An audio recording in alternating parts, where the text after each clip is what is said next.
Boa noite, meus queridos. A graça e a paz de Jesus Cristo estejam sobre sua vida. São 19 horas. Em condições normais, nós estaríamos reunidos agora para a nossa celebração coletiva. É bem verdade que nesse domingo, nosso culto já seria por meio de uma live, em função da programação, da reforma de ampliação do nosso local de culto, mas há também um decreto municipal, e você está antenado aí às notícias da cidade. Esse decreto sequer nos permite ter a nossa equipe transmitindo esse culto lá da nossa sede, do nosso local de culto. Por isso eu tomei a iniciativa de gravar e direcionar essa mensagem para edificar o seu coração nessa noite. Irmãos, nós estamos em março de 2021 e o sentimento do nosso coração é de estarmos presos em março de 2020, não é verdade? Nós estamos vivendo novamente um período caótico, crítico, de severas restrições, né? Há uma lei municipal, eu quero contextualizar essa palavra aqui para você. Há uma lei municipal que considera a atividade religiosa uma atividade essencial, que implica que o decreto pode restringir as atividades religiosas, mas não podem impedir que essas atividades elas se desenvolvam. Então, o decreto pode restringir o número de pessoas, por exemplo, num templo, mas não pode dizer que os templos precisam estar com suas portas fechadas, né? Os templos podem estar fechados não por força de decreto, mas por bom senso e maturidade dos seus líderes, né?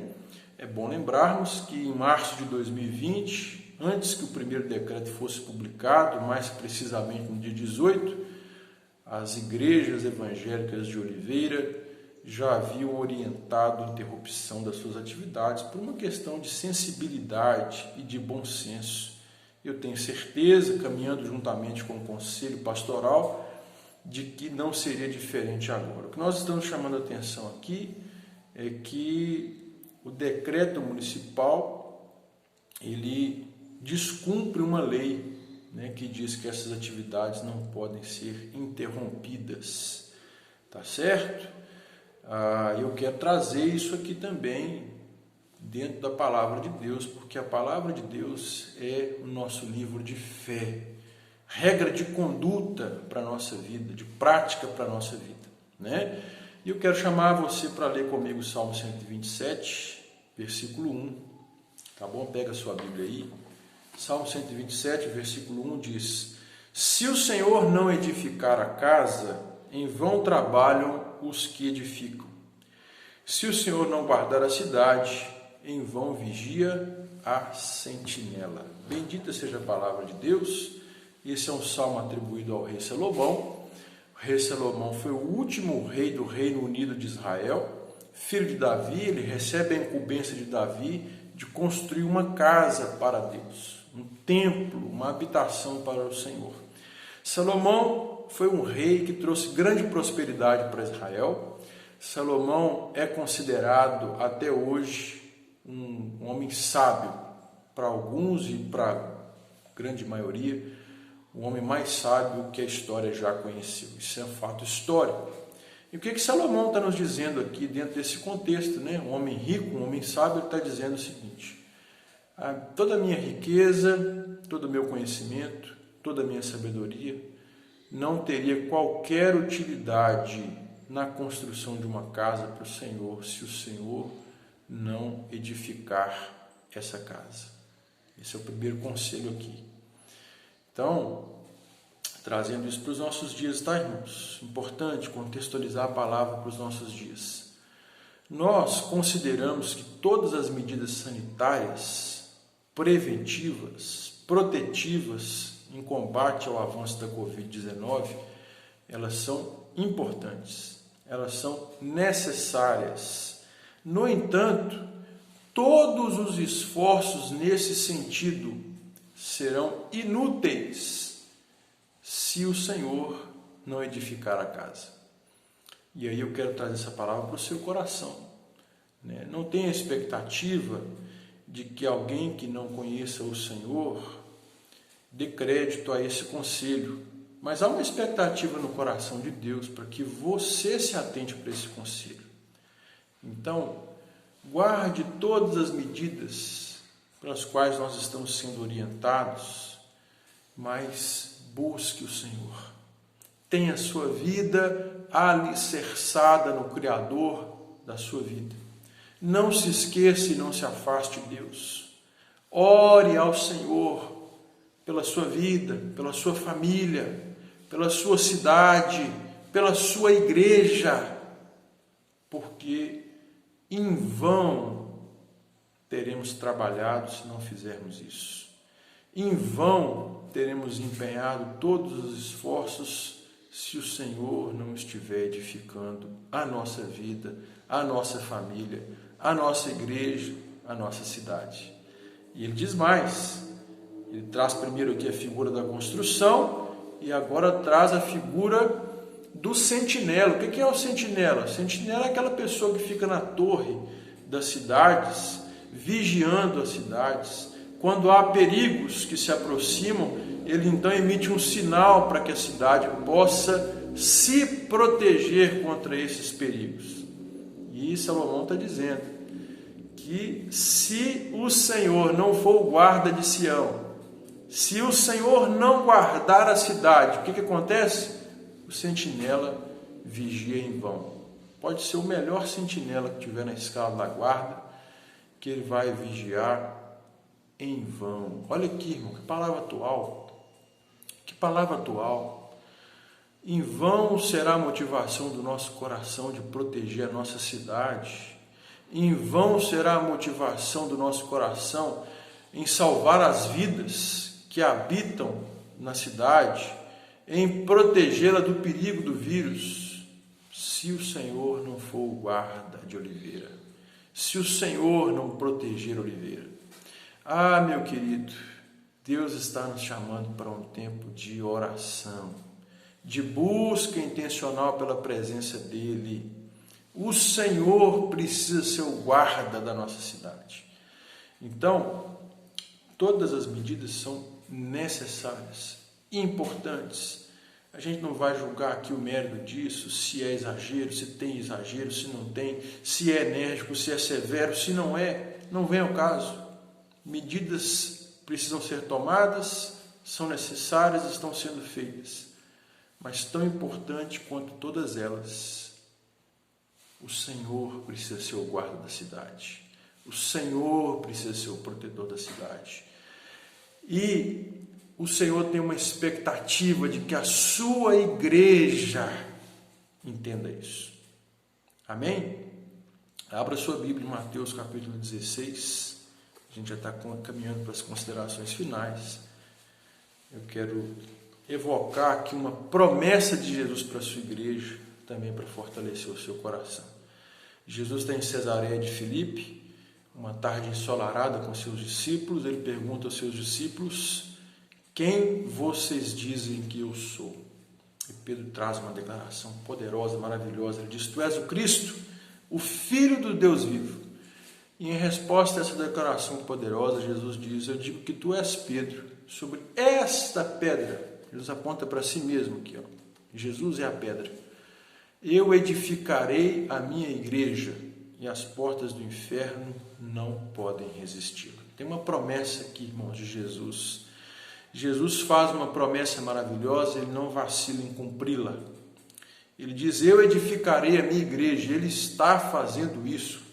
Jesus está trabalhando para edificar a sua igreja. Perceba a relação com o salmo que lemos. É Ele quem está edificando a sua igreja. Prova disso, irmãos, é que mesmo num período de crise de saúde pública, um período tão caótico, de tantas privações econômicas, o Senhor tem atraído pessoas até a presença dEle. Corações estão se convertendo ao Senhor, pessoas estão manifestando o desejo de testemunhar publicamente sua fé em Cristo Jesus.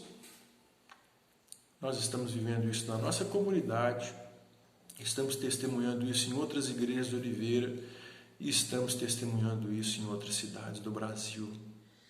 Queridos, Nós estamos vivendo um período de lockdown, onde comércios, templos estão fechados, mas os céus estão abertos.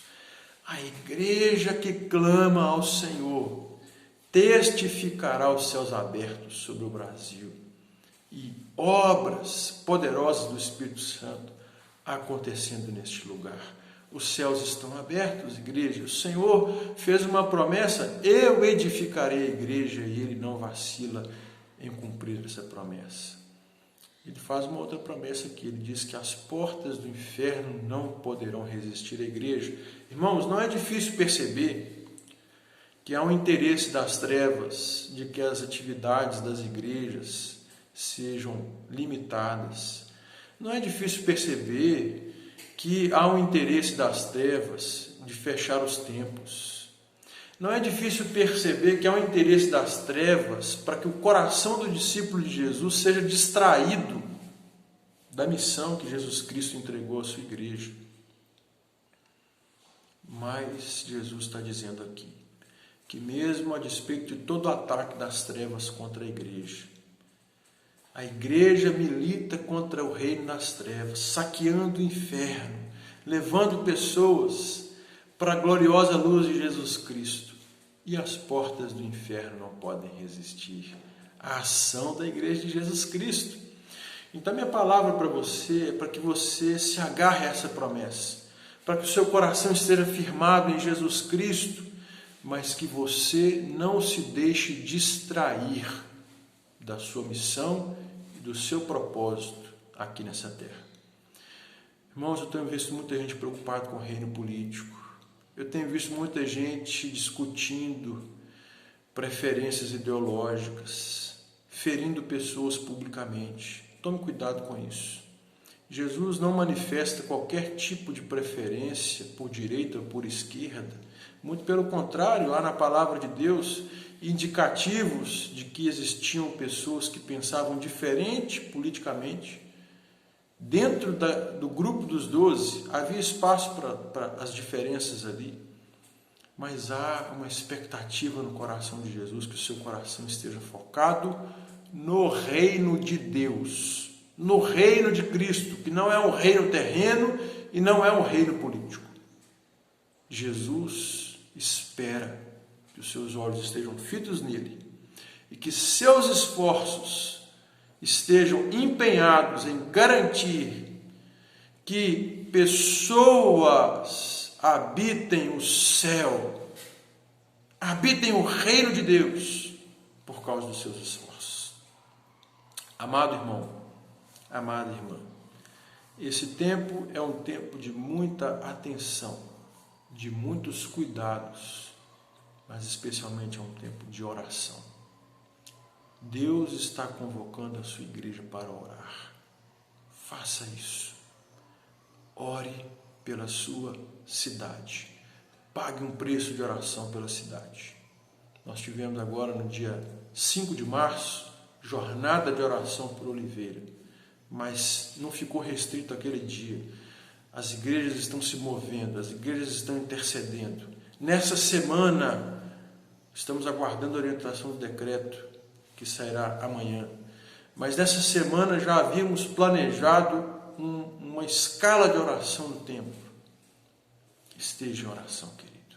Esteja em oração. Nós temos razões locais, comunitárias para interceder. Estamos iniciando nossa obra. Você precisa orar por isso. Você precisa se envolver, pagar um preço. E temos razões coletivas no sentido da nossa cidade para intercedermos. Ore pelo hospital, ore pelas autoridades, ore para que o Senhor cesse o avanço dessa doença, ore por cura aqueles que estão internados, para que o nosso CTI, que os nossos leitos sejam esvaziados, não porque houve óbito, mas porque houve cura do Senhor. Ore, busque a presença de Deus, invoque a presença de Deus para edificar a nossa cidade, para guardar a nossa cidade. Deus abençoe sua vida poderosamente. Mantenha sua vida focada no reino de Deus. É Ele que você pertence. A esse reino que você faz parte. É um reino que é espiritual. É um reino que não é político. E é o reino de Deus quem vai curar, transformar e libertar as pessoas. Os meios que estão sendo utilizados são importantes. Deus usa eles, mas eles não se bastam. É necessário que o Senhor guarde, que o Senhor proteja, que o Senhor edifique. Vamos orar por isso juntos? Feche seus olhos aí. Pai, em nome de Jesus, nós agradecemos ao Senhor pela Tua palavra. Alguém já disse que a palavra de Deus ela é mais atual do que o jornal que vai sair no dia de amanhã. É verdade. Que palavra atual o Senhor ministrou ao nosso coração nessa noite. Ó Deus, em nome de Jesus, como Teu povo, como igreja do Senhor congregada nessa cidade, nós reconhecemos a necessidade que nós temos do Senhor. Nós fazemos das palavras de Salomão a nossa oração. Ó Deus, nenhum esforço nosso será suficiente, capaz, eficaz em seus intentos, se o Senhor não trabalhar em nosso favor, se o Senhor não edificar a nossa cidade, se o Senhor não proteger a nossa vida e as vidas das pessoas que vivem em Oliveira. Por isso nós rogamos, Pai, em nome de Jesus, seja o edificador, seja o sentinela, o protetor do Teu povo, Pai, em nome de Jesus. Abençoe a nossa vida, nos livra de todos os males em nome de Jesus. Dê ciência e sabedoria àqueles que estão na tarefa de administrar a cidade politicamente, nesse período tão conturbado, Pai, em nome de Jesus. Ó Deus, e que nossa vida esteja firmada nas Tuas promessas. Nós somos a Tua igreja, nós somos o rebanho do Teu pastoreio. O Senhor edifica e guarda a nossa vida, e nenhum mal, nenhuma estratégia das trevas será bem sucedida contra a Tua igreja, se nós estivermos edificados no Senhor. Por isso nós reconhecemos nossa total dependência do Senhor e voltamos os nossos olhos para Ti, focamos a nossa atenção no reino de Deus, o reino ao qual pertencemos. Nós oramos, Senhor, declarando a nossa total dependência do Senhor e clamando a Tua intervenção em nosso favor. Oramos em nome de Cristo Jesus. Amém e amém. A igreja diz: Deus abençoe, querido, poderosamente a sua semana, tá bom? Um forte abraço, um beijo no seu coração.